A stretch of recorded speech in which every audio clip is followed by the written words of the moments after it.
الحمد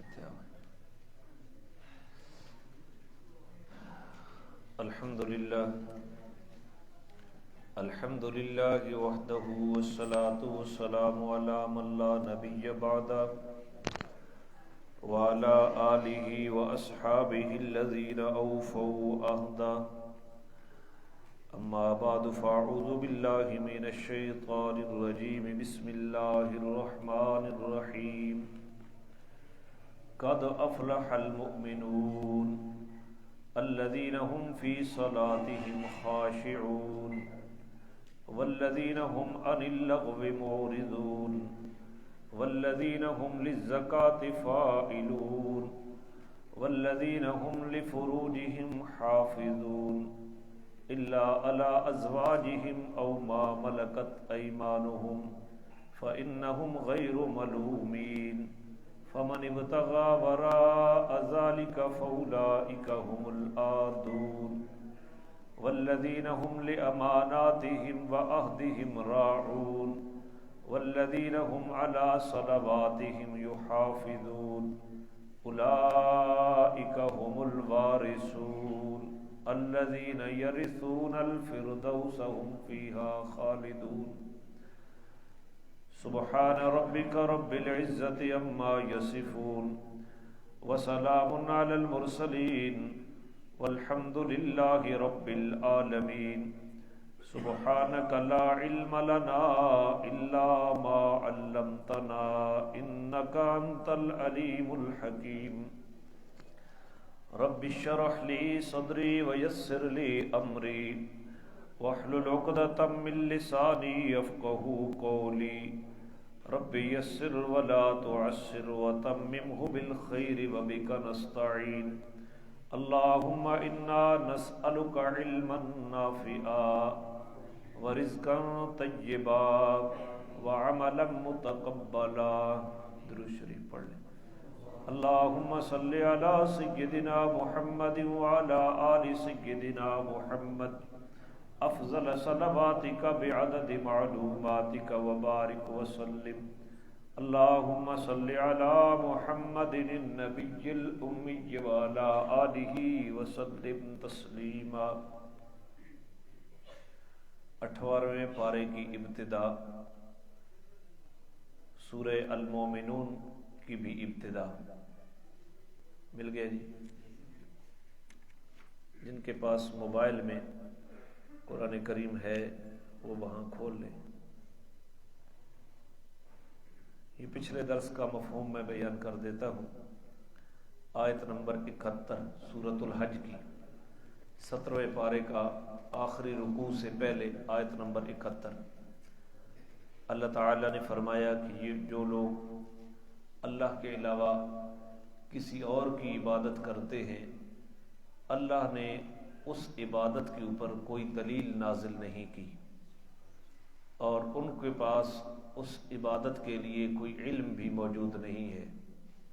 اور جو آدمی شرک کرتا ہے، اللہ کے علاوہ کسی اور کی عبادت کرتا ہے، وہ ظالم ہے اور ظالموں کا کوئی مددگار نہیں ہے. اور جب ان لوگوں کے پاس ہماری آیات پڑھی جاتی ہیں جو اللہ کی وحدانیت کے اوپر واضح ہوتی ہیں، تو قرآن کریم نے اس کا پہلا اثر یہ ذکر کیا کہ جو لوگ کافر ہیں ان کے چہروں کے اوپر ناگواری کو تو دیکھ لے گا، اور قریب ہے کہ وہ ان آیات کو پڑھنے والے کے اوپر حملہ کر دے.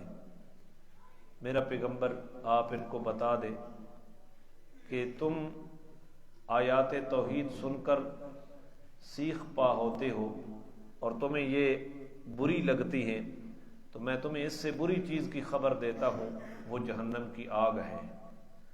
اللہ نے کافروں کے ساتھ اس آگ کا وعدہ کیا ہوا ہے اور دنیا سے لوٹ کر جانے کی وہ بری جگہ ہے. پھر اللہ تعالیٰ نے فرمایا اے لوگو، یہاں کسی مذہب، مسلم اور غیر مسلم کی تفریق کے بغیر پوری انسانیت کو خطاب ہے. اے لوگو، ایک مثال بیان کی گئی ہے، اس کو غور سے سننا. خدا تعالیٰ خود دعوت دے رہے ہیں کہ اس کو غور سے سننا، کہ اللہ کے علاوہ جن کو تم پکارتے ہو وہ ایک مکھی نہیں بنا سکتے، اگرچہ سارے کے سارے جمع ہو جائیں۔ تو مکھی اور ساری مخلوق کا خالق کون ہے؟ سارے بولے اللہ۔ عبادت کے لائق اور سور و پکار کے لائق وہی ہستی ہو سکتی ہے جو کائنات کی خالق ہے۔ جو خود مخلوق ہے وہ پکار کے لائق نہیں ہے، وہ عبادت کے لائق نہیں ہے۔ پھر فرمایا کہ مکھی بنانا تو یہ تو نظام حیات قائم کرنا ہے، وہ تو بہت بڑی چیز ہے۔ اگر مکھی ایک ذرہ چھین کے لے جائے تو یہ اس سے چھڑا بھی نہیں سکتے۔ پھر فرمایا ضعف الطالب والمطلوب، طلب کرنے والا بھی کمزور ہے اور جس کو طلب کیا گیا ہے وہ بھی کمزور ہے۔ پھر اللہ تعالیٰ نے شکوہ کیا کہ ان لوگوں نے جس طرح اللہ کی قدر کا حق تھا اس طرح قدر نہیں کی، خالق اور مخلوق کو گڈمڈ کر دیا۔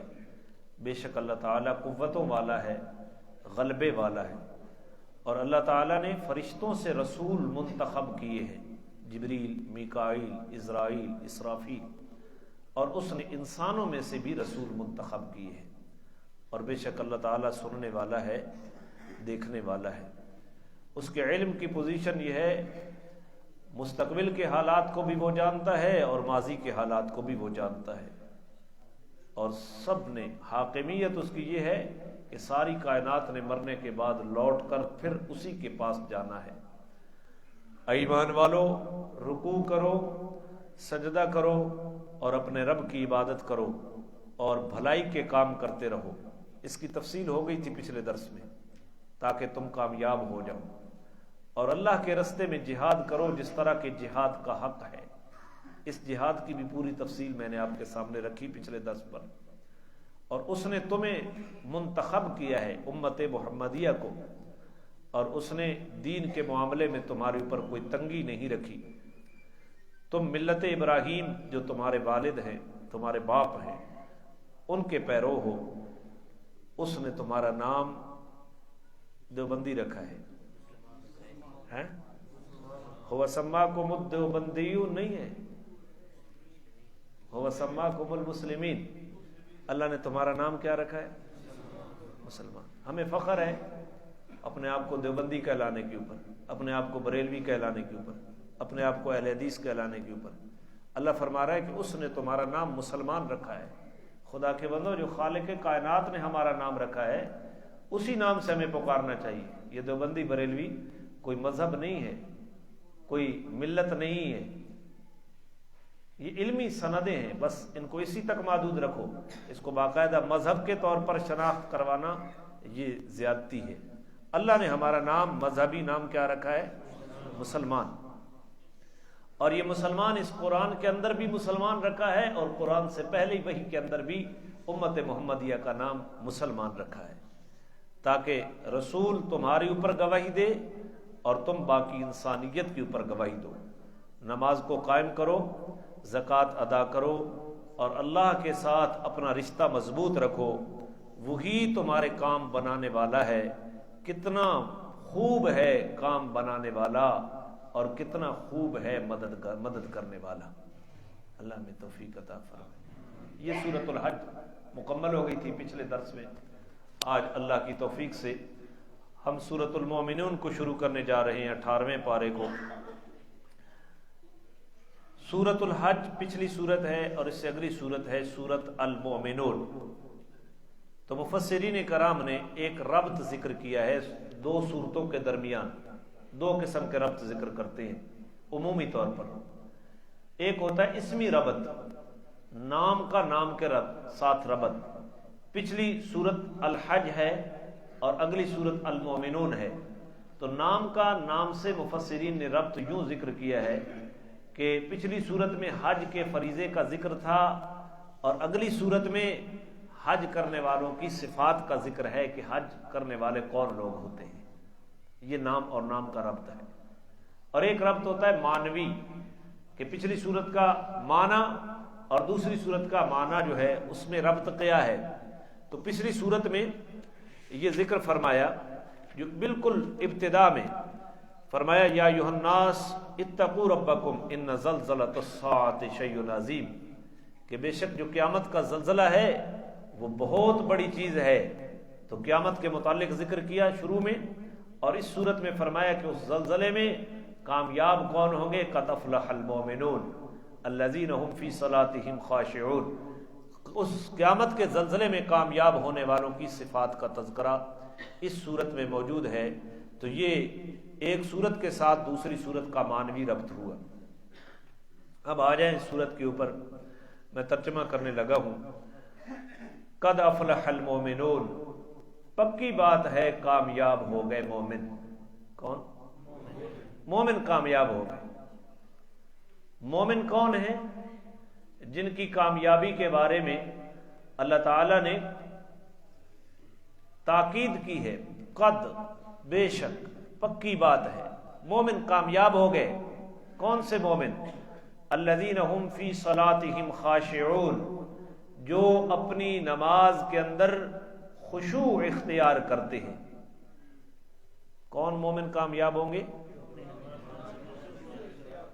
یہاں ملک کے طول و عرض میں کئی فرقے پیدا ہوئے ہیں جو نماز کا انکار کرتے ہیں۔ وہ کہتے ہیں نماز پڑھنا کہاں ہے جی، نماز تو قائم کرنے کے متعلق ہے۔ یہ ان کی اپنی جہالت ہے۔ اللہ تعالیٰ نے یہاں پڑھنے اور قائم کرنے کا ذکر نہیں کیا، بلکہ فرمایا الذین هم فی صلاتهم خاشعون، جو اپنی نمازوں کے اندر خشوع اختیار کرتے ہیں وہ مومن کامیاب ہو گئے۔ یہ ایمان، ایک بندہ نماز پڑھتا رہے ایمان نہیں ہے تو نماز جنت میں نہیں لے جائے گی۔ بنیاد اس کے لیے ایمان ہے۔ اس کے لیے بطور مثال یہ پنکھے یا یہ لائٹیں جو مسجد میں کھڑی ہیں آپ کے سامنے، یہ پنکھا تو کھڑا ہے، یہ چلے گا تب جب اس کا بجلی کے ساتھ کرنٹ موجود ہوگا، تعلق موجود ہوگا۔ کرنٹ آئے گا تو یہ چلے گا۔ ایمان کرنٹ ہے۔ ایمان اگر نہیں ہے تو نمازوں کا کوئی فائدہ نہیں۔ وہ مومن کامیاب ہو گئے جو اپنی نمازوں کے اندر خشوع اختیار کرتے ہیں۔ خشوع ایک ظاہری ہے اور دوسرا باطنی ہے۔ ظاہری خشوع یہ ہے کہ نماز کے اندر شریعت نے جو تعلیم دی ہے کہ ادھر ادھر توجہ نہ جائے، قیام ہے تو سجدے کی جگہ کے اوپر نظریں ہوں، رکوع ہے تو پاؤں کے اوپر نظریں ہوں، سجدہ میں ہے تو ناک کے اوپر نظر کرے، تو یہ ظاہری خشوع ہے۔ داڑھی کے ساتھ نہ کھیلے، کپڑے کے ساتھ نہ کھیلے، آنکھوں سے ادھر ادھر دوران نماز نہ دیکھے، یہ ظاہری خشوع ہے۔ اور باطنی خشوع یہ ہے کہ دل کے اندر اور چیزوں کے ذکر نہ پھر رہا ہو، ادھر نماز پڑھ رہا ہے اور ادھر پورا کاروبار کر رہا ہے۔ اگر غیر اختیاری طور پر کوئی وسوسہ آ گیا، جو ہی توجہ ہوئی تو فوراً نماز کے الفاظ کی طرف غور کرنا شروع کر دے، تو یہ باطنی خشوع ہے۔ تو دونوں قسم کے خشوع کی ضرورت ہے۔ پکی بات ہے مومن کامیاب ہو گئے جو اپنی نمازوں کے اندر ظاہری طور پر بھی اللہ کا ڈر رکھتے ہیں اور باطنی طور پر بھی اللہ کا ڈر رکھتے ہیں۔ اور دوسری صفت ان مومنوں کی جو کامیاب ہو گئے، وَهُمْ عَنِ اللَّغْوِ مُعْرِضُونَ، وہ لغو سے منہ موڑنے والے ہیں، لغو سے اعراض کرنے والے ہیں۔ لغو کا اعلیٰ درجہ شرک ہے، کفر ہے، گناہ ہے۔ گناہ سے مومن بچتا ہے، مومن شرک سے بچتا ہے، مومن کفریہ چیزوں سے، کفریہ باتوں سے بچتا ہے۔ وہ لغو سے اعراض کرنے والے ہیں۔ اور ادنا درجہ یہ ہے کہ وہ فضول چیزوں سے بچنے والا ہے۔ ایک حدیث میں آتا ہے، نبی پاک صلی اللہ علیہ وسلم نے فرمایا، من حسن اسلام المرء ترکہ ما لا یعنی، ایک آدمی کے اسلام کی خوبی یہ ہے کہ وہ فضول چیزوں کو چھوڑ دیا کرتا ہے، فضول چیزیں۔ اور آج میرا اور آپ کا حال کیا ہے؟ جس آدمی سے پوچھے بھائی یہاں کیا کر رہے ہیں؟ بس جی ٹائم پاس کر رہا ہوں، وقت گزار رہا ہوں۔ کیوں تاش کھیل رہے ہو؟ ٹائم پاس کرنے کے لیے۔ اتنا فالتو ہے ٹائم۔ مومن کے پاس تو ٹائم فالتو نہیں ہوتا، مومن تو اس کا وقت ایک قیمتی چیز ہے۔ لوگ کہتے ہیں عزت چلی گئی واپس نہیں آتی، مال چلا گیا ہے واپس نہیں آتا، لیکن یاد رکھو تجربہ اس بات کے اوپر شاہد ہے کہ عزتیں لوگوں کی چلی جاتی ہیں، پھر وہ اپنے کردار کو صحیح کرتے ہیں، عزت پلٹ آتی ہے۔ لوگوں کے پاس مال چلا جاتا ہے، پھر وہ محنت کرتے ہیں، مال واپس آ جاتا ہے۔ لیکن وقت ایک ایسی قیمتی متاع ہے جس کا 1 سیکنڈ ضائع ہو گیا پھر وہ واپس نہیں آئے گا. اتنا فالتو ہے وقت. مومن کے پاس فالتو نہیں ہے وقت کہ وہ تاش سے دل بہلائے، وہ چوکے کے اوپر بیٹھے، وہ خوشگپیوں کے اوپر اپنے وقت کو ضائع کرے اور پھر بہتان لگا دینا، غیبت کرنا، لوگوں کے تذکرے کرنا، لوگوں کے حالات کو ٹٹولنا، لوگوں کے اندرونی حالات کو ٹٹولنا جن کی اجازت شریعت مطہرہ نے نہیں دی ہے. اور آج تو اس کو قابل فن سمجھا جا رہا ہے. اور جتنے یہ سوشل میڈیا کے اوپر اور الیکٹرانک میڈیا کے اوپر لوگ بیٹھے ہیں، یہ جو اینکر، یہ جو بڑے بڑے معزز اپنے آپ کو کہتے ہیں، ان کا کام ہی یہ رہ گیا ہے کہ لوگوں کے اندرونی حالات کو ٹٹولیں. لا تجسسوا، اور قرآن و حدیث نے منع کیا ہے تجسس مت کرو، لوگوں کی ٹوہ مت لگاؤ، ظاہری حالات کے اوپر نظر رکھو، اندر کے حالات یہ رب جانے اور وہ بندہ جانے. لیکن بڑے بڑے لوگ لوگوں کے اندر کے حالات کو ٹٹولنے کے اوپر ایک قابل ستائش فن اس کو سمجھ رہے ہیں. یاد رکھو، گناہ کو قابل ستائش فن سمجھنا یہ فقط گناہ نہیں رہتا بلکہ اس کو کفر کی حد تک پہنچا دیتا ہے. تو مومن وہ کامیاب ہیں جو فضول چیزوں سے اجتناب کرتے ہیں. کوئی ضرورت ہی نہیں ہے باہر آنے کی. ہاں، قرآن و سنت نے جہاں اجازت دی ہے وہاں چلا جائے. ایسی کھیل کھیلنا جس کا انسانی جسم کے ساتھ تعلق ہو، اور وہ بھی اس نیت سے کھیلنا کہ میں کھیل کھیلوں گا، میرے جسم صحیح رہے گا، میری صحت ٹھیک ہوگی تاکہ میں روزہ رکھ سکوں، جہاد کرنا پڑے تو میں جہاد میں چل سکوں، نماز میں صحیح طریقے سے قیام، رکوع، سجود کی ادائیگی کر سکوں. اس نیت سے جسمانی کھیلیں کھیلنا ان کی تو شریعت مطہرہ نے اجازت دی ہے. لیکن ایسی کھیلیں جن کا صرف دماغ کے ساتھ تعلق ہے ان کی شریعت نے اجازت نہیں دی ہے. نبی پاک صلی اللہ علیہ وسلم نے یہ شطرنج اور نرد کے بارے میں فرمایا ہے کہ یہ کھیلیں ایسی ہیں گویا کہ خنزیر کے خون میں اپنے ہاتھ رنگین کرنا ہے. تاش بھی اسی کی مثل ہے. یہ تمام چیزیں جن کا ذہنی چیزیں، لیکن بڑے بڑے لوگ، نمازی لوگ رات کو تاش کھیل رہے ہوتے ہیں. قرآن نے کہا وہ مومن کامیاب ہو گئے جو بیہودہ چیزوں سے، فضول چیزوں سے، فالتو چیزوں سے اجتناب کرتے رہتے ہیں، اعراض کرتے رہتے ہیں. اور کون سے مومن کامیاب ہوں گے؟ جن کی تیسری صفت یہ ہے والذین هم للزکاۃ فاعلون، وہ زکوٰۃ کو کرنے والے ہوں گے. قرآن میں جہاں زکوٰۃ کا آیا، ایتاء الزکاۃ، آتوا الزکاۃ، زکوٰۃ کو ادا کرنے والے، یہاں فرمایا ہم للزکاۃ فاعلون، وہ زکوٰۃ کو کرنے والے ہیں. سورت چونکہ مکی ہے اور زکوٰۃ کا نصاب مدینہ کے اندر فرض ہوا تو دونوں معنی اس میں کیے جا سکتے ہیں. ایک معنی تو یہ ہے کہ وہ اپنے مال کو پاک کرتے ہیں زکوٰۃ کے ذریعے. زکوٰۃ مال کی پاکی کا ذریعہ ہے اور بخیل کے بخل کو دور کرتا ہے کہ یہ مال کمایا تو نے ہے لیکن اللہ نے غرباء کا حصہ خود اس میں متعین کر کے رکھا ہے، اگر تو اس کو ادا نہیں کرے گا تو غیر کا حصہ تیرے مال کے اندر ہے، یہ تیرے مال کو بھی ڈبو دے گا. ہم للزکاۃ فاعلون، وہ مال کو پاک کرتے ہیں زکوٰۃ کے ذریعے، عشر کے ذریعے، فطرانے کے ذریعے. ہم للزکاۃ فاعلون، وہ اپنے اخلاق کو پاک کرتے ہیں، تزکیہ نفوس. اگر کینہ ہے کسی کے بارے میں اس کینے کو چھوڑ دیتے ہیں، کسی کے بارے میں دل میں بغض ہے اس بغض کو ختم کر دیتے ہیں، یہ تزکیہ ہے. اور کسی کے بارے میں اگر بہتان ہے، بہتان کا جذبہ ہے، اس سے معافی مانگتا ہے. تو یہ اپنے اندر اخلاق رذیلہ جو ہیں ان کی صفائی کرتے ہیں وہ مومن. ایسے مومن کامیاب ہیں.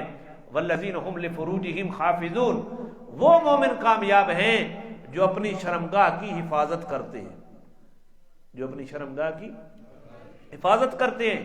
الا علی ازواجہم، سوائے اپنی بیویوں کے، او ما ملکت ایمانہم، یا جن کے دائیں ہاتھ ان کے مالک بنے، لونڈی. اب یہ لونڈی کا رواج تو نہیں رہا، بیوی اس کے ساتھ صحبت کرنا، ہم بستری کرنا جائز ہے، بلکہ اگر اس کو شریعت کے دائرے کے اندر رکھ کر کیا جائے تو اس کے اوپر بھی صدقے کا ثواب ملتا ہے. صحابہ نے سوال کیا یا رسول اللہ، ہم اپنی جنسی تسکین کے لیے عمل کرتے ہیں، اس کے اوپر بھی ثواب؟ تو فرمایا کہ اللہ نے جو رستہ دیا ہے، اللہ نے جو حکم دیا ہے اس کے مطابق جب بندہ چلتا ہے تو چاہے وہ جنسی تسکین ہی کیوں نہ ہو، اس کو پورا کرنے کے اوپر بھی اللہ ثواب عطا کرتے ہیں. کیسا کامل دین ہمیں دیا کہ جس کے اوپر ہم جنسی تسکین کو پورا کرنے کے لیے عمل کر رہے ہیں، ہے وہ شریعت کے دائرے کے اندر تو اللہ اس کے اوپر بھی ثواب مرتب کر رہے ہیں، اس کے اوپر بھی صدقات کا ثواب دے رہے ہیں۔ تو یہ وہ مومن کامیاب ہیں جو اپنی شرمگاہوں کی حفاظت کرتے ہیں، سوائے اپنی بیویوں کے اوپر اس شرمگاہ کو استعمال کرتے ہیں، او ما ملکت ایمانہم، یا لونڈیوں کے اوپر۔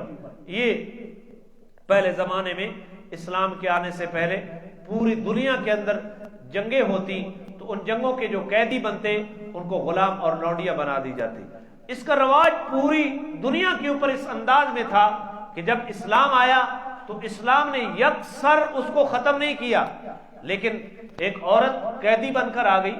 آزاد عورت کا مرتبہ اور قیدی عورت کا مرتبہ برابر نہیں ہے، لیکن شریعت مطہرہ نے اس حد تک جنسی تسکین کو پورا کرنے کے لیے پردے کا اہتمام، اور اللہ تعالیٰ نے ایک ایسا حیادارانہ نظام بنایا ہے کہ وہ عورت قید ہو کر تو آ گئی ہے، اس کو تو بھی جنسی تسکین کی ضرورت ہے، تو جو اس کا مالک بنتا ہے اس لونڈی کا، اس کے مالک کو حق ہے کہ وہ اس کے ساتھ جنسی تسکین کرے۔ ہاں اس کا مالک اس کی شادی آگے کر دیتا ہے تو پھر اس مالک کا حق ختم ہو جاتا ہے، فقہ کی کتابوں میں اس کی تفصیل موجود ہے۔ تو یہاں قرآن نے اشارہ کیا، میں وقت نہیں ہے کہ اس کے اوپر زیادہ تفصیل کروں، جنسی تسکین کو پورا کرنے کے لیے اللہ نے دو طریقے بتائے ہیں، ایک تو اس کی بیوی اور دوسری اس کی لونڈی۔ اب پوری دنیا کے اوپر غلام اور لونڈیوں کا سلسلہ ختم ہو گیا ہے، تو دوسرا رستہ بالکل بند ہو گیا ہے۔ جنسی تسکین کے حصول کے لیے ایک ہی رستہ باقی رہا، وہ کون سا؟ نکاح والا، شادی والا۔ بیوی کے ساتھ وہ اپنی ضرورت کو پوری کر سکتا ہے، اس کے علاوہ لواطت، زنا، مشت زنی، ہر قسم کے جرائم کے اوپر شریعت نے پابندی لگا دی ہے، اور اللہ تعالی ہمیں اس فعل سے اجتناب کی توفیق نصیب فرمائے۔ تو وہ مومن کامیاب ہو گئے جو اپنی بیویوں یا لونڈیوں کے علاوہ ہر جگہ کے اوپر اپنی شرمگاہ کی حفاظت کرتے ہیں، ناجائز استعمال نہیں کرتے۔ اور بدقسمتی ہے جس ملک میں میں اور آپ بس رہے ہیں، یہ ملک اسلام کے نام کے اوپر بنا ہے، اور اس ملک میں یہ بل آتا ہے کہ یہاں ہم جنس پرستی کو رواج دیا جائے، اور جن کو میں اور آپ ووٹ دیتے ہیں وہ اس بل کی تائید میں کھڑے ہو جاتے ہیں۔ ایک کھوتا گھوڑا وہ کہیں سے تیار کرتے ہیں، اس سے وہ بل دلواتے ہیں، اور دوسرے کھوتے گھوڑے جو ہم اسمبلی میں بھیجتے ہیں وہ اس بل کے اوپر دستخط کرنے کے لیے تیار ہو جاتے ہیں۔ کیا کل قیامت کے دن مجھ سے وہ اپنے ووٹ کے متعلق نہیں پوچھا جائے گا کہ جس بندے کو تو نے ووٹ دیا ہے اسے یہ بھی پتہ نہیں ہے کہ خدا نے جس چیز کو حرام قرار دیا ہے آپ کی پارلیمنٹ اس کو جائز قرار دینے کے اوپر تلی ہوئی ہے، تیرا کردار اس پارلیمنٹ کے اندر کیا ہے؟ تو جب ہم کہتے ہیں تو آپ کہتے ہیں ملا کا سیاست سے کیا کام؟ اور جو بہت زیادہ اوور کانفیڈنس، بہت سیانا، وہ تبصرے شروع کر دیتے ہیں کہ جناب یہ مولوی سیاست میں آ گئے ہیں، وقت گزرنے کے ساتھ ساتھ ان کو شاید بلانے والا بھی کوئی نہیں ہو، لیکن ہمارا تو تجربہ یہ ہے کہ جب سے ہم نے سیاست کے میدان میں قدم رکھا ہے اس سے ہماری تبلیغ کا دائرہ وسیع سے وسیع تر ہوتا چلا جا رہا ہے۔ ہمیں اس سے کوئی غرض نہیں ہے کہ ہم جیتے یا ہاریں، لیکن ہم ایک نظام کی جدوجہد کے لیے اگر ہم آتے ہیں، وہ قرآن و سنت کے نظام کی جدوجہد ہے، تو یقیناً ہمیں بھی اس میدان میں آنے کا ثواب ملے گا، اور ہمارے معاونین جو ووٹ ڈال رہی ہیں، ووٹ کی محنت کر رہی ہے، ان کو بھی ضرور ثواب ملے گا۔ تو یہ رستہ روکنا چاہیے نہیں روکنا چاہیے؟ قانون کہاں بنتا ہے؟ کہاں بنتا ہے؟ پارلیمنٹ میں۔ تو پارلیمنٹ میں آپ لبرل طبقوں کو ووٹ دے کر بھیج دیں تو وہ تو قرآن و سنت کے نظام کی دھجیاں بکھیر دیں گے۔ تو وہاں ضرورت اس امر کی ہے کہ پارلیمنٹ میں آپ ایسا طبقہ منتخب کر کے وہاں بھیجیں جہاں قرآن و سنت کے خلاف کوئی بات ہو، کم از کم وہ اور کچھ نہیں کر سکتا تو چیخ اور پکار تو کر سکتا ہے نا، نہیں کرنی چاہیے۔ یہ پاکستان کی اسمبلی میں 2008 کی اسمبلی میں زرداری صاحب کے دور میں ANP کی ایک عورت نے ہم جنس پرستی کا بل دیا، اور قائد جمعیت نے بڑی محنت اور مشقت کے بعد اس بل کو واپس کروایا تھا۔ اسمبلی میں جو علماء بیٹھے ہیں، اللہ تعالی ہمیں ان کی قدر کرنے کی توفیق عطا فرمائے۔ تو قرآن نے کہا کہ وہ مومن کامیاب ہو گئے جو ہم جنس پرستی کو بھی حرام سمجھتے ہیں، اور یہ جو نکاح کے علاوہ جتنی صورتیں ہیں، یا جو شریعت نے جو لونڈی کا حق دیا تھا اب تو وہ ناپید ہو گیا دنیا کے اندر، اس کے علاوہ وہ ہر چیز کو اوپر اپنی شرمگاہ کی حفاظت کرتے ہیں، اس کو ناجائز استعمال نہیں کرتے۔ فإنہم غیر ملومین، اس بات کے اوپر ان کو ملامت نہیں کی جائے گی کہ وہ اپنی شرمگاہ کا استعمال جائز حدود میں کریں. ناجائز کریں گے تو پھر تو ملامت ہوگی، جائز حدود میں کریں گے تو ملامت نہیں ہوگی. تو قرآن نے اب اس زمانے میں بیوی کے علاوہ شہوت کی تسکین کے لیے کوئی اور رستہ باقی نہیں چھوڑا. سمجھیے، کوئی رستہ باقی نہیں رہا. پھر فرمایا فمن ابتغى وراء ذلك، جس نے ان دو رستوں کے علاوہ کسی اور رستے کو تلاش کیا. اب تو صرف ایک رستہ ہے اس زمانے میں، وہ بیوی والا ہے.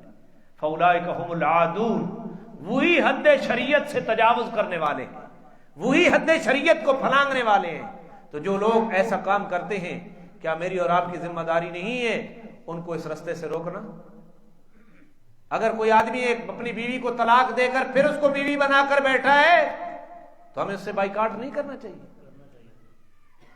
اگر کوئی آدمی کسی اور کی نکاح والی عورت اپنے نکاح میں جائز سمجھ کے کر کے بیٹھا ہے تو ہمیں نہیں شریعت کہتی کہ تم اس کے ساتھ بائیکاٹ کرو، اس کو درست رستے کی طرف لانے کے اوپر مجبور کرو. تو یہ قرآن کریم کہتا ہے فاولئک هم العادون، اس کے علاوہ جو رستہ تلاش کرے گا وہی حد سے تجاوز کرنے والا ہے. والذین هم لاماناتهم، پکی بات ہے مومن کامیاب ہو گئے. غور، الذین هم لاماناتهم وعہدهم راعون، جو اپنی امانتوں اور اپنے عہد معاہدے کی بھی پاسداری کرتے ہیں. بس جی چونڈی مکی ہوگڑی، یہ مولوی ڈراتے ہی رہتے ہیں. اللہ تعالیٰ واضح فرما رہے ہیں کون مومن کامیاب ہو گئے؟ جو اپنی نمازوں کے اندر خشوع اختیار کرتے ہیں، جو بیہودہ باتوں سے اعراض کرتے ہیں، جو اپنی شرمگاہوں کی حفاظت کرتے ہیں سوائے بیوی اور لونڈی کے. اور پھر فرمایا والذین هم لاماناتهم وعہدهم راعون، وہ مومن کامیاب ہو گئے جو اپنی امانتیں اور اپنے عہد معاہدے کی رعایت کرتے ہیں. اب امانت کے مفہوم میں بہت چیزیں، بڑا وسیع مفہوم ہے امانت کا.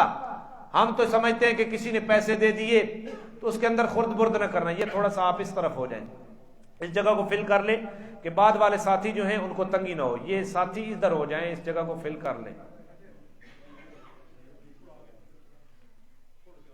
اس جگہ کو فل کر لیں. بھائی جو پہلے ساتھی آتے ہیں وہ اس بات کا اہتمام کیا کریں کہ جگہ آگے والی جگہ کو پہلے مکمل کیا کریں تاکہ بعد میں تردد نہ پیدا ہو. اب توجہ رکھیں، امانت کا بہت زیادہ وسیع مفہوم ہے جس سے مشورہ لیا جا رہا ہے. المستشار مؤتمن، مشورہ بھی ہمارے پاس ایک امانت ہے. مثلا ایک آدمی مجھ سے ایسا مسئلہ پوچھتا ہے جس کے بارے میں مجھے علم نہیں ہے تو میرے پاس یہ امانت ہے، میں کہہ دوں مجھے علم نہیں ہے، کسی اور عالم سے پوچھ لے. مشورہ بھی امانت ہے. اور کوئی بات آپ سے راز کی کرتا ہے، اس کے راز کو راز سمجھ کے رکھنا یہ بھی آپ کے پاس امانت ہے. ہاں کچھ شریعت نے کچھ چیزیں مجلس کے اندر جو باتیں ہو رہی ہیں وہ امانت ہے، ان میں کچھ استثناء ہے. مثلا ایک مجلس میں کسی کے قتل کا مشورہ ہو رہا ہے تو وہ آدمی جا کر بتا دے کہ بھئی تیرے قتل کا مشورہ ہو رہا ہے، تو یہ مجلس امانت نہیں ہے. تو یہاں تو شرعی حکم لوٹ آئے گا کہ ایک آدمی کو قتل سے بچانا ہے. وگرنہ مجلس کے اندر جو باتیں ہوتی ہیں وہ کیا ہیں؟ ہم ایک دفعہ یہاں بیٹھے مسجد میں 8-9 ساتھی کمیٹی کے، ہم نے کوئی فیصلہ کیا مدرسے کے بارے میں، ابھی باہر نہیں پہنچے تو باہر لوگوں کو پہلے پتہ تھا. یہ ہماری حالت ہے مسجدوں میں بیٹھنے والوں کی. نبی پاک نے فرمایا المجالس بالامانہ، مجلس ہے مولانا ادھر آ جا مہمان ہے جزاک اللہ. المجالس بالامانہ، مجلس امانت ہیں. تو جو مجلس کے اندر جو گفتگو ہو رہی ہوتی ہے وہ ہمارے پاس امانت ہے، ہمیں اس کی امانت کا خیال کرنا چاہیے. آگے بھی اس کو کھولو یہ بس یہی بس ہے. جو آدمی جس ادارے کے اندر ملازم ہے اس کی جو تنخواہ لیتا ہے، اگر 8 گھنٹے کا ملازم ہے تو 8 گھنٹے اس کے پاس امانت ہیں، وہ اس ادارے کا کام کرے گا. اگر ان 8 گھنٹوں میں اپنے ذاتی کام میں صرف کرے گا تو امانت میں خیانت کر رہا ہے. اور نبی پاک صلی اللہ علیہ وسلم نے فرمایا منافق کی 3 نشانیاں ہیں. ایک نشانی یہ ہے جب اس کے پاس امانت رکھی جائے تو امانت میں کیا کرتا ہے. لیکن ہماری پوزیشن کیا ہے؟ کام کے اوپر جو بندہ نہیں جاتا، مہینہ بھر وہ چھٹی کرتا ہے، پہلی کے دن وہ تنخواہ پوری لے لیتا ہے اور وہ یہاں ہاتھ مارتا ہے اور وہ کہتا ہے کہ بادشاہ نوکری بڑی آسان ہے، تنخواہ بھی پوری لے لیتے ہیں. اور وقت کام پہ بھی نہیں جاتے. تو کام چوری یہ امانت ہے، امانت کے اندر خیانت ہے. اسی لیے میں کہتا ہوں ملازمت جائز ہے، لیکن ملازمت میں حلال کمانا بڑا مشکل عمل ہے. بک گئے ہیں اوقات، ہم ان بکی ہوئی اوقات کو، ہر ملازم کی خواہش ہو جاتی ہے تنخواہ پوری ملے اور چھٹیاں زیادہ ہو جائیں. تنخواہ پوری ملے، آخری گھنٹے تو کم از کم میں نس ہی جاؤں، بھاگ ہی جاؤں. تو وہ اوقات بک گئے ہیں، وہ ہمارے پاس امانت ہے. وعدہم راؤن، جو معاہدہ ہوا ایک ادارے کے ساتھ، اتنے گھنٹے ڈیوٹی ہوگی، فلاں لباس پہننا ہے، فلاں طریقہ خوراک کا، فلاں چیزیں، یہ معاہدات ہیں. لیکن ان معاہدات کی کتنے لوگ پاسداری کرتے ہیں؟ ایک معاہدہ ہوتا ہے جو جانبین سے ہوتا ہے، دونوں جانب سے، اور ایک وعدہ ہوتا ہے وہ ایک جانب سے ہوتا ہے. وعدہ ایک جانب سے ہوتا ہے، معاہدہ دونوں جانب سے ہوتا ہے. تو جن دونوں چیزیں یہاں مراد ہے، وہ مومن کامیاب ہو گئے جو اپنی امانتوں کی بھی رعایت کرتے ہیں اور اپنے عہد معاہدے کی بھی کیا کرتے ہیں. اور یہ ووٹ بھی ہمارے پاس امانت ہے. پڑھو مفتی محمد شفیع رحمہ اللہ کی ووٹ کی شرعی حیثیت، یہ امانت ہے. ہم ایسے آدمی کو ووٹ دے رہے ہیں جو دین کے ساتھ دشمنی کرے گا، ہم امانت کے اندر خیانت کر رہے ہیں. ہم ایسے آدمی کو ووٹ دیں گے جو کل گرانٹیں اپنی ذات کے اوپر صرف کرے گا یا اپنے چاپلوسوں کے اوپر صرف کرے گا، تو ہم ووٹ کے اوپر خیانت کر رہے ہیں. ایسے آدمی کو دے رہے ہیں جس کو نہ ملک کا پتہ ہے، نہ ملک کے نظام کا پتہ ہے، نہ وہ سیاست کو کچھ جانتا ہے، بس اسے صرف مراعات چاہیے، تو امانت کے اندر خیانت کر رہے ہیں. دھڑے بازی کی سیاست کے اوپر ووٹ کو خرچ کر رہے ہیں، جتھے کے اوپر برادری کی بنیاد پر ووٹ جیسی مقدس امانت کو صرف برادریوں کے کہنے کے اوپر دے رہے ہیں، امانت کے اندر خیانت کر رہے ہیں. میرے اوپر آپ اعتماد نہ کریں. جس شخصیت کو اس وقت کے علماء نے مفتی اعظم کا لقب دیا تھا، مفتی محمد شفیع رحمہ اللہ کی کتاب ووٹ کی شرعی حیثیت، اس کا مطالعہ کر لیں اور اس کے مطابق اگر کوئی اہل ہے تو اس کو دیا کریں، نہ اہل ہے تو اس سے اجتناب کیا کریں.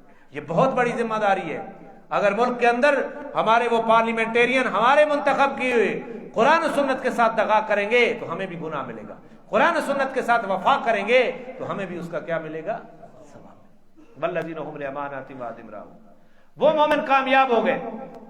والذین هم علی صلاتهم یحافظون، جو اپنی نمازوں کی حفاظت کرتے ہیں. کون؟ تو نماز دی خدا کدا پاونیاں. یہاں تو بڑے بڑے فلاسفر کھڑے ہو گئے کہ دل پاک ہونا چاہیے جی، نمازوں کی کیا ضرورت ہے؟ اللہ کیا فرما رہے ہیں؟ اب دیکھو قرآن کریم کے اوپر، قد افلح المؤمنون، پکی بات ہے مومن کامیاب ہو گئے. پہلی صفت مومنوں کی، الذین هم فی صلاتهم خاشعون، جو اپنی نمازوں کے اندر خشوع اختیار کرتے ہیں. اور آخری صفت آیت نمبر 9 کے اندر، والذین هم علی صلاتهم یحافظون، وہ مومن کامیاب ہو گئے جو اپنی نمازوں کی حفاظت کرتے ہیں. علماء نے فرق لکھا ہے خشوع کا اور حفاظت کا. کیا ہے؟ نماز فرضی ہو یا نماز نفلی ہو، جس درجے کی نماز ہے، ہر نماز کے اندر خشوع کا حکم ہے، عاجزی کا حکم ہے، آداب کی رعایت کا حکم ہے، اللہ کے ڈر کا حکم ہے. اور حفاظت سے مراد وہ مومن جو اپنی نمازوں کی حفاظت کرتے ہیں، یعنی فرض نماز کو چھوڑتے نہیں ہیں. یہاں یحافظون میں کون سی نماز مراد ہے؟ فرض. اور خاشعون کے اندر جس نماز کا تذکرہ ہے اس میں ساری نمازیں آ گئی، فرض ہے، نفل ہے، واجب ہے، جس قسم کی نماز ہے وہ اس کے اندر آ گئی. دوسرا فرق ایک اور بھی علماء نے لکھا ہے، الذین هم فی صلاتهم خاشعون کے اندر وہ نمازوں کے اندر خشوع اختیار کرتے ہیں، اور والذین هم علی صلاتهم یحافظون، وہ ہمیشہ اپنی نمازیں پڑھتے ہیں، کبھی نماز چھوڑتے نہیں ہیں. وہ مومن کامیاب ہو گئے. وہ مومن، اب گنو، اللہ تعالیٰ نے فرمایا پکی بات ہے مومن کامیاب ہو گئے. مومن ایمان والا جس کا عقیدہ قرآن و سنت کے مطابق ہے اس کو مومن کہتے ہیں. یہ کرنٹ ہے پنکھا چلنے کے لیے. یہ پنکھا چلے گا کس طرح؟ کرنٹ موجود ہے، ایمان والا. پھر کیا؟ کون مومن کامیاب ہو گئے؟ جو اپنی نمازوں کے اندر اللہ کا ڈر رکھتے ہیں، ظاہری طور پر بھی باطنی طور پر بھی، اور وہ بیہودہ باتوں سے اعراض کرتے ہیں، اپنے وقت کو ضائع کرنے سے بچاتے ہیں. اور وہ مومن کامیاب ہو گئے جو تزکیہ نفوس کرتے ہیں یا اپنے مال کا تزکیہ کرتے ہیں. 3 صفتیں ہوں گی. اور وہ مومن کامیاب ہو گئے جو ایمان کے ساتھ اپنی شرمگاہ کی بھی حفاظت کرتے ہیں، ناجائز استعمال نہیں کرتے۔ 4 صفتیں ہوں گی، اور 5ویں صفت یہ ہے کہ وہ اپنی امانتوں کی پاسداری کرتے ہیں۔ آج ہم بڑی مثالیں دیتے ہیں، یورپ کے اندر امن ہے، یورپ کے اندر بدامنی نہیں ہے، ہمارے ملکوں میں بدامنی ہے۔ وجہ کیا ہے؟ یہاں امانت کے اندر خیانت مسلمان کر رہا ہے۔ اللہ نے معیشت کا استحکام بھی چھین لیا، اللہ نے امن کا استحکام بھی چھین لیا، اور آج جس مسلمان کو جس استحکام کے لیے اس دنیا میں بھیجا گیا تھا، مسلمان اپنے فریضے کے اوپر آ جائے تو دنیا میں جتنا امن مسلم حکومت میں قائم ہو سکتا ہے، اتنا امن کسی اور حکومت میں قائم نہیں ہو سکتا۔ اگر تجربہ کرنا ہے، تھوڑے سے پیسے لگا کر افغانستان کی سرزمین میں ویزا لے کر چلے جاؤ، اور افغانستان میں جا کر دیکھو کہ 20 سال اور 40 سال کی بدامنی کو 1.5 سال کے عرصے میں انہوں نے امن میں کس طرح تبدیل کیا۔ یہ اسلام کے نظام کی برکتیں ہیں، یہ امانت کے نظام کی برکتیں ہیں۔ تو 5 صفتیں ہو گئی کہ وہ مومن کامیاب ہو گئے جو اپنی امانتوں کی پاسداری کرتے ہیں، جو اپنے عہد اور معاہدے کی پاسداری کرتے ہیں، اور وہ مومن کامیاب ہو گئے جو ہمیشہ نماز کی پابندی کرتے ہیں۔ اللہ ہمیں ان صفات کا مالک بنا، آمین تو کہہ دیں۔ ہمارے استاد محترم فرمایا کرتے تھے، قرآن میں جو خیر کی باتیں ہوتی ہیں وہاں اللہ سے مانگنا دعا کی قبولیت ہوتی ہے، اور جہاں قرآن میں شر کی باتیں ہیں، جہنم کی باتیں ہیں، وہاں پناہ مانگنا وہ دعا کی قبولیت کی مقام ہوتا ہے۔ تو اللہ ہمیں ان صفات کا مصداق بنا دے۔ یہ مومن جن کے اندر یہ صفات آ گئی، اولئک هم الوارثون، یہی وارث ہیں کس چیز کے؟ الذین یرثون الفردوس، یہ جنت الفردوس کے وارث ہیں۔ یہ کس کے وارث ہیں؟ جنت اتنی آسان نہیں ہے، لوگوں کے حقوق کے اوپر بھی ڈاکہ ڈالے، لوگوں کے اوپر بہتان بھی لگائے، لوگوں کی عزتوں کو بھی پامال کرے، زنا لواطت مشت زنی بھی کرے، اور نماز بھی کئی وقت کی اڑا دے، تزکیہ نفوس بھی نہ کرے، کہتا ہے بس میں نے کلمہ پڑھ لیا۔ نہیں، اللہ نے فرمایا وہ مومن کامیاب ہے جو نماز میں خشوع بھی اختیار کرتا ہے، لغو سے بھی اراض کرتا ہے، تزکیہ بھی کرتا ہے، شرمگاہ کی حفاظت بھی کرتا ہے، امانت کی پاسداری بھی کرتا ہے، وعدے اور معاہدے کی بھی پاسداری کرتا ہے، اور ہمیشہ نماز کی پابندی کرتا ہے۔ یہ جنت الفردوس کے وارث ہیں۔ اللہ ہمیں یہ وراثت نصیب کر دے۔ ہم فیہا خالدون، جن مومنین کے اندر یہ صفات آ گئی، یہ ہمیشہ ہمیشہ کے لیے اس جنت کے اندر رہیں گے۔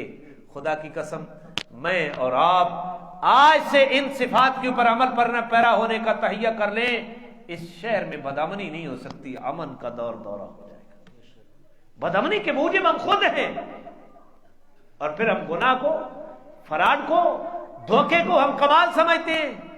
نوٹ دیے نا دکاندار کو بہت سارے اکٹھے، اور جو خراب نوٹ تھے وہ درمیان میں ڈال دیے، دکاندار کو دے دیے، اور باہر آ کے کہتا ہے یہ ہاتھ کی صفائی ہے، یہ گناہ نہیں رہے گا، یہ کفر بن جائے گا، اس کو ہاتھ کی صفائی کہنا۔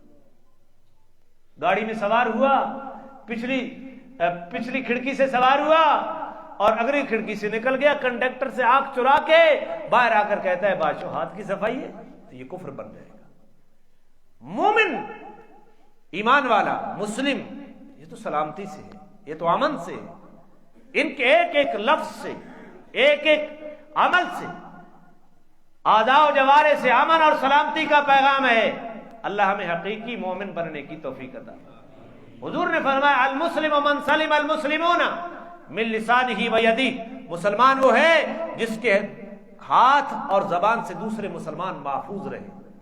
لیکن آج جتنی تکلیف ہم دوسروں کو دے دیتے ہیں، ہم تو کہتے ہیں شرافت کا زمانہ نہیں رہا، تو پھر کون سا زمانہ ہے؟ بدماشی کا زمانہ ہے۔ اللہ تعالی ہمیں شرافت نصیب فرمائے۔ کیا فرمائے؟ پھر اللہ تعالیٰ نے دوسری بات ذکر فرمائی، یہ تو مومنین کی کامیابی کے بارے میں فرمایا۔ پھر فرمایا وَلَقَدْ خَلَقْنَا الْإِنسَانَ، انسان کو اللہ تعالیٰ نے توجہ دلوائی، وَلَقَدْ خَلَقْنَا الْإِنسَانَ، بے شک ہم نے انسان کو پیدا کیا ہے، مِن سُلَالَةٍ مِن طِین، مٹی کے خلاصے سے پیدا کیا ہے۔ آدم علیہ السلام کے مٹی کا خمیر پوری کائنات سے جگہ جگہ سے اٹھوایا گیا، پھر اس کو گدوایا گیا مٹی کے خلاصے اور نچوڑ سے، حضرت آدم علیہ السلام کا ڈھانچہ تیار کیا گیا۔ یہ مادہ بعیدہ کی طرف اشارہ ہو تو حضرت آدم کو ڈائریکٹ مٹی سے بنایا، اور ہمیں آدم کے توسط سے دنیا میں بھیجا، آدم کی وساطت سے بھیجا، تو ہمارا مادہ بعیدہ دور والا مادہ مٹی ہے، اور مادہ قریبہ مٹی کے نچوڑ سے، مٹی کے خلاصے سے پیدا کیا انسان کو۔ انسان جتنی غذائیں کھاتا ہے انہی غذاؤں کے نتیجے میں خون پیدا ہوتا ہے، اور اس خون کے نتیجے میں منی کا قطرہ پیدا ہوتا ہے جو رحم مادر میں جاتا ہے تو ایک انسان کی پیدائش کا ذریعہ بنتا ہے۔ تو وہ قطرہ کس چیز سے بنا؟ مٹی سے۔ مٹی نے غذا پیدا کی، انسان نے کھائی، اور کھانے کے بعد خون پیدا ہوا، پھر اس کے بعد نطفہ بنا جس سے انسان بنا۔ وَلَقَدْ خَلَقْنَا الْإِنسَانَ مِنْ سُلَالَةٍ مِنْ طِينٍ، وہ نطفہ وہ مٹی کا خلاصہ ہے، وہ مٹی کا نچوڑ ہے جس نے ہم نے انسان کو مٹی کے خلاصے سے پیدا کیا ہے۔ ثُمَّ جَعَلْنَاهُ نُطْفَةً فِي قَرَارٍ مَّكِينٍ، پھر ہم نے اس نطفے کو، اس منی کے قطرے کو ایک محفوظ جگہ کے اندر ٹھہرایا ہے۔ وہ کون سی جگہ ہے؟ ماں کا رحم۔ دو ہڈیوں کے درمیان اللہ تعالیٰ نے ہر مادہ کا رحم رکھا ہوا ہے، وہاں نطفہ جاتا ہے جس سے بچے کی پیدائش ہوتی ہے، اور اس مادہ کے جسم کی حرکت اور اس کو لگنے والی جتنی ضربیں ہیں اس رحم کے اوپر اثر انداز نہیں ہوتی۔ یہ اس نطفے کی حفاظت کس نے کی ہے؟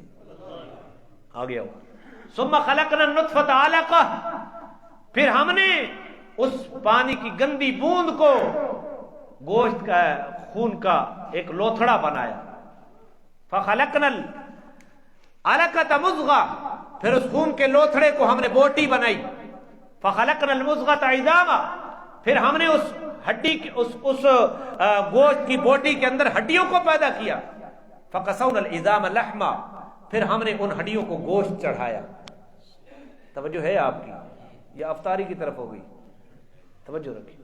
اللہ تعالیٰ فرما رہے ہیں ہم نے انسان کو مٹی کے خلاصے سے پیدا کیا، ایک گندے قطرے سے پیدا کیا، اس کو ایک محفوظ جگہ رحم مادر میں پہنچایا، وہاں خالق کائنات نے اندھیروں میں اسی نطفے کے اوپر 40 دن وہ نطفہ رہا، 40 دن کے بعد وہ 40 دن خون کا لوتھڑا بنا رہا، پھر وہ 40 دن بوٹی بنا رہا، پھر 40 دن کے بعد اس کے اندر جان پیدا ہوئی، اسی ہڈی اسی گوشت کو پھر ہڈی بنایا، پھر اس ہڈیوں کو اللہ تعالیٰ نے گوشت چڑھایا، یہ انسان بن رہا ہے۔ 4 مہینے کے بعد اس کے اندر روح آ گئی۔ فَقَسَوْنَا الْعِظَامَ لَحْمًا ثُمَّ أَنشَأْنَاهُ خَلْقًا آخَرَ، پھر ہم نے اس کو ایک اور تخلیق کے اندر پھیر دیا، اور تخلیق کے اندر پیدا کر دیا۔ ایک اس نطفے کو اللہ تعالیٰ نے کیا کیا؟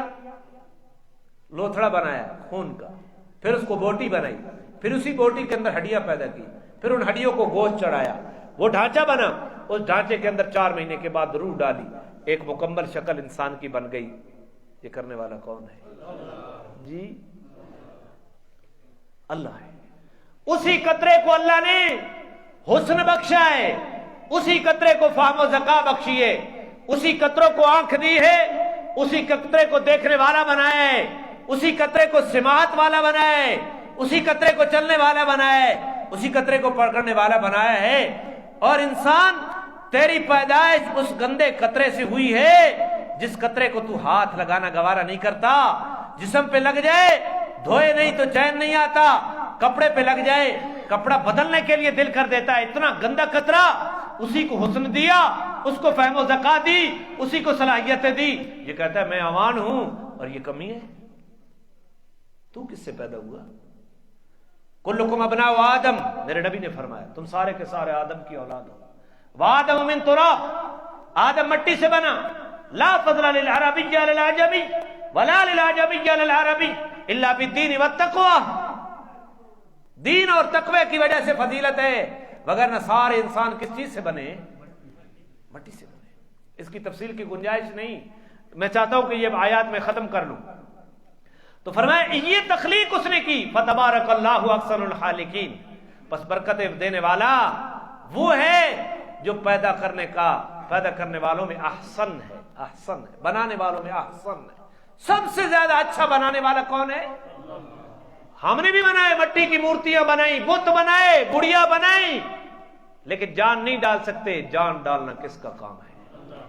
بت تو اللہ نے بھی بنایا، یہ بت بنایا ہے نا، رحم مادر میں بنایا ہے یہ بت، قطرے سے بنایا، قطرے کے اوپر کاریگری کی، اس کو خون کے لوتھڑے میں تبدیل کیا، اس کو بوٹی میں تبدیل کیا، اس بوٹی کے اندر ہڈیاں ڈالی، ڈھانچہ بنا کر ہڈیوں کو گوشت چڑھا کر روح پھونکی۔ یہ کس نے کیا ہے؟ اسی کو کہہ رہے ہیں فتبارک اللہ احسن الخالقین۔ باہر آتا ہے تو کہتا ہے میری سنتا نہیں ہے، باہر آتا ہے تو اسی سے بے وفائی، باہر آتا ہے تو اسی کی ذات و صفات میں شرک، اسی کی نافرمانی۔ سورہ یاسین میں اللہ تعالیٰ کہتا ہے انسان کو پیدائش کا تذکرہ کر کے کہ یہ انسان بڑا جھگڑالو ہے، واضح جھگڑالو ہے۔ پھر جھگڑا کس سے شروع کر دیا؟ اللہ تعالیٰ سے شروع کر دیا۔ فتبارک اللہ احسن الخالقین۔ پیدا کیا ہے، حسین بھی بنایا ہے، عقل بھی دیا ہے، برادری بھی دی ہے، تعلقات بھی دیے، فہم بھی دیا ہے، ذکا بھی دی ہے، بصارت بھی دی ہے، سماعت بھی دی ہے، چلنے کی قوت بھی دی ہے، پکڑنے کی قوت بھی دی ہے، قوت نطق کو بولنے کی قوت بھی دی ہے۔ یہ ساری قوتیں دی، عروج پہ پہنچا انسان۔ پھر فرمایا ثم انکم بعد ذلک لمیتون، پھر تم اس کے بعد مرو گے، اس کے بعد مرو گے۔ یہ حسن نہیں رہے گا، یہ سماعت نہیں رہے گی، یہ بصارت نہیں رہے گی، یہ فہم و ذکا نہیں رہے گی، روح نکل گئی، یہ بت رہ گیا۔ ثم انکم بعد ذلک لمیتون، پھر اس کے بعد مرو گے۔ ثم انکم یوم القیامت تبعثون، پھر تمہیں قیامت کے دن دوبارہ اٹھایا جائے گا۔ کیوں اٹھایا جائے گا بھائی؟ نمائش کے لیے؟ کوئی میلہ کرنا ہے؟ کیوں اٹھایا جائے گا؟ حساب و کتاب کی زندگی میں نے دی تھی، زندگی گزارنے کا نصاب بھی میں نے دیا تھا، اور اس نصاب کی تیاری کے لیے میں نے انبیاء بھیجے اور آخری نبی جناب محمد رسول اللہ بھیجے۔ حضور فرماتے ہیں انا خاتم النبیین، میں آخری نبی ہوں، میرے نبی بعد کوئی نبی نہیں ہے۔ العلماء ورثۃ الانبیاء، قیامت تک انبیاء کے وارث کون ہیں؟ علماء نے آگے دین کو چلانا ہے۔ تو تمہیں زندگی دی، اس کے بعد ماریں گے، مرنے کے اوپر فلسفہ ختم نہیں ہے۔ ثم انکم یوم القیامت تبعثون، پھر قیامت کے دن تمہیں اٹھایا جائے گا حساب و کتاب۔ کمایا کہاں سے، لگایا کہاں؟ زبان دی تھی، اللہ کے ذکر میں لگائی، اخلاق حسنہ میں لگائی، یا لوگوں کو گالیاں دینے میں لگائی، یا لوگوں کے اوپر بہتان لگانے میں لگائی، یا لوگوں کی پگڑیاں اچھالنے میں لگائی زبان؟ تو یہ حساب و کتاب کے لیے پھر اٹھایا جائے گا۔ پھر فرمایا وَلَقَدْ خَلَقْنَا فَوْقَكُمْ سَبْعَ طَرَائِقَ، اور ہم نے تمہاری اوپر 7 رستے بنائے۔ اس کا ایک معنی ذکر کرتا ہوں، وگرنہ مفسرین نے بہت کچھ لکھا ہے، وقت کی کمی کے پیچھے ہم نے 7 رستے بنائے، 7 آسمان طے بتے، اور ان آسمانوں میں فرشتوں کے گزرنے کی رستے بنائے، فرشتوں کے گزرنے کی۔ کسی نے کہا ستاروں سیاروں کے مدار بنائے، سارے معنی اپنے اپنے ٹھیک ہیں، اللہ نے اس کی زیادہ تفصیل نہیں کی۔ وَلَقَدْ خَلَقْنَا فَوْقَكُمْ سَبْعَ طَرَائِقَ، تمہاری اوپر 7 طبق بنائے ہیں، 7 رستے بنائے ہیں۔ وَمَا كُنَّا عَنِ الْخَلْقِ غَافِلِينَ، اور ہم اپنی مخلوق سے غافل نہیں ہیں، ہم اپنی مخلوق سے غافل نہیں ہیں۔ پیدا کیے ہیں تو رزق کے اسباب بھی پیدا کیے ہیں، پیدا کیے ہیں تو عقل بھی دیا ہے، پیدا کیا ہے تو دیکھنے کی قوت بھی دی ہے، پیدا کی ہے تو سننے کی قوت بھی دی ہے، پیدا کیا ہے ماں باپ کا سہارا بھی دیا ہے، پیدا کیا ہے تو فیملی سسٹم بھی بنایا ہے، پیدا کیا ہے تو ایک برادری بھی دی ہے، پیدا کیا ہے تو ایک خطہ بھی دیا ہے، رہن سہن کے سارے طور طریقے ہم نے خود بتائے۔ ہم مخلوق سے غافل، لیکن یہ بھی سمجھنا کہ ہم نے جو تمہیں بتایا ہے وہ تمہیں بتایا ہے، ہم نے زندگی گزارنے کا طریقہ بتایا ہے، ہم تمہاری نگرانی بھی کر رہے ہیں، ہم غفلت میں نہیں پڑے۔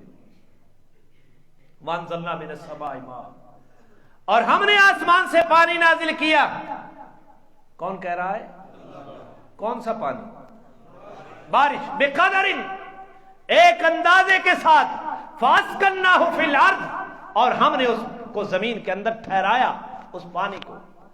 عجیب سلسلہ ہے، آسمان سے بارش نہ آئے، یہ زمین کی سوتوں کے اندر پانی ختم ہو جائے، اور اللہ تعالیٰ نے ایسا نظام بنایا پانی کا کہ کچھ تو بارش آتی ہے، زمین کے نباتات اور زمین کی کھیتیاں اس سے سیراب ہو جاتی ہیں، کہیں گہری جگہوں کے اوپر پانی کھڑا ہوتا ہے، انسانوں کے کام آتا ہے، جانوروں کے کام آتا ہے۔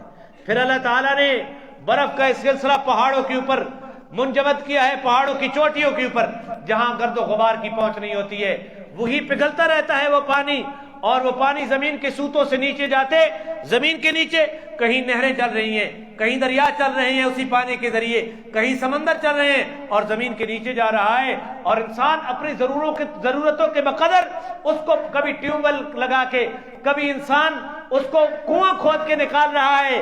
فَأَسْكَنَّاهُ فِي الْأَرْضِ، اس زمین کو ٹھہرایا بھی ہم نے، برسایا بھی ہم نے، اور ایک اندازے کے مطابق برسایا ہے۔ ایک اگر اس اندازے سے اللہ تعالیٰ نے جو پیمانہ مقرر کیا ہے، اگر انسان کو یہ کہہ دیا جاتا کہ ہر روز کی بارش جتنا پانی تجھے ضرورت ہوگا ہر روز بارش آ جائے گی، تو کیا یہ کارخانے زندگی چل سکتا تھا ہر روز اگر بارش آتی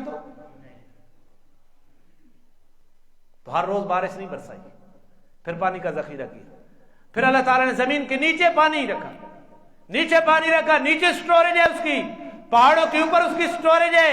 یہ سلسلہ کس نے قائم کیا ہے؟ فَأَسْكَنَّاهُ فِي الْأَرْضِ، آسمان سے پانی بھی ہم نے برسایا ہے، زمین کے اندر ٹھہرایا بھی ہم نے ہے، کہیں تالابوں کی شکل میں، کہیں زمین کے نیچے، کہیں پہاڑوں کے اوپر برف کی شکل میں، اور بقدر ایک اندازے کے ساتھ اس کو اتارا ہے۔ وَإِنَّا عَلَىٰ ذَهَابٍ بِهِ لَقَادِرُونَ، اور یہ بھی یاد رکھنا اس پانی کو لے جانے کے اوپر بھی ہم قادر ہیں۔ تو بور کرے اور ہم زمین کے نیچے گپے نہ لگایا کریں، میری نظر میں ہوتے ہیں، گپے نہ لگایا کریں، مگر نہ میں نام لے لوں گا۔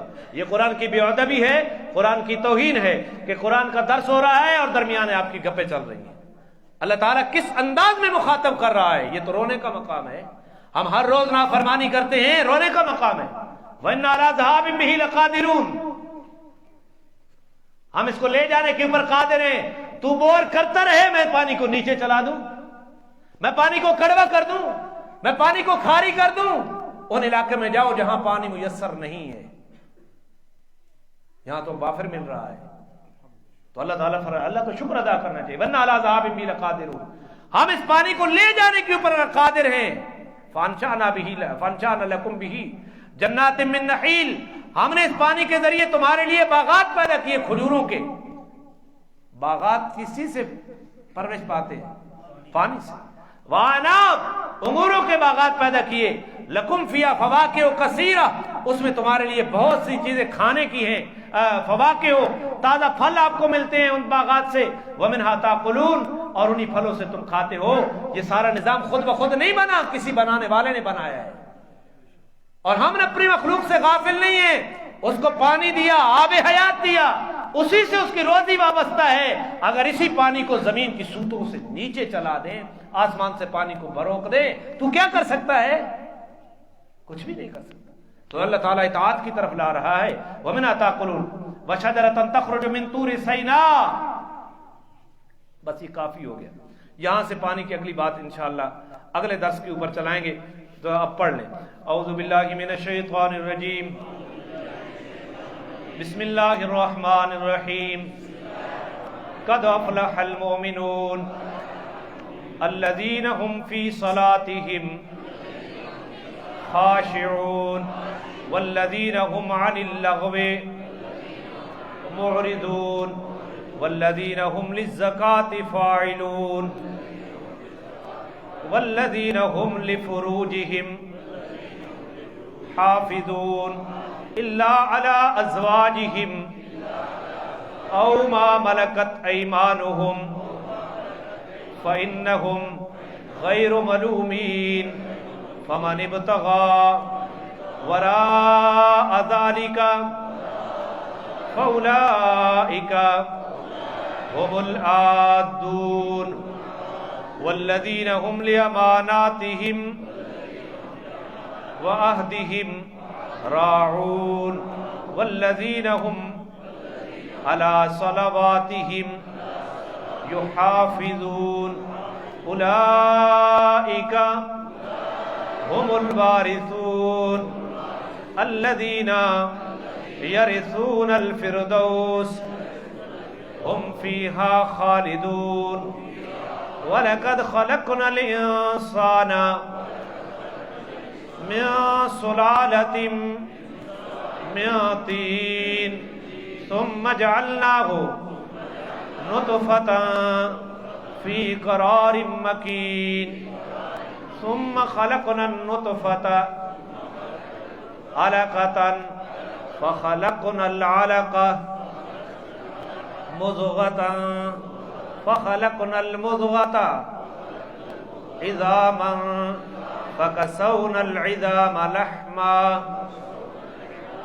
ثم أنشأناه خلقا آخر فتبارك الله أحسن الخالقين ثم إنكم بعد ذلك لميتون ثم إنكم يوم القيامة تبعثون وَلَقَدْ خَلَقْنَا فَوْقَكُمْ سَبْعَ طَرَائِقَ وَمَا كُنَّا عَنِ الْخَلْقِ غَافِلِينَ وَأَنزَلْنَا مِنَ السَّمَاءِ مَاءً بِقَدَرٍ فَأَسْكَنَّاهُ فِي الْأَرْضِ وَإِنَّا عَلَى ذَهَابٍ بِهِ لَقَادِرُونَ فَأَنشَأْنَا لَكُمْ بِهِ جَنَّاتٍ مِّن نَخِيلٍ وَعَنَابٍ لَكُمْ فِيهَا فَوَاكِهُ كَثِيرَةٌ وَمِنْهَا تَأْكُلُونَ۔ بس بیٹھے رہیں جی 1 منٹ صرف، کوئی آدمی اٹھے نہیں۔ مولانا محمد اسماعیل صاحب میرے پاس تشریف فرما ہے، یہ ہمارے وادی سون ختم نبوت کی ذمہ داری ان کے پاس ہے۔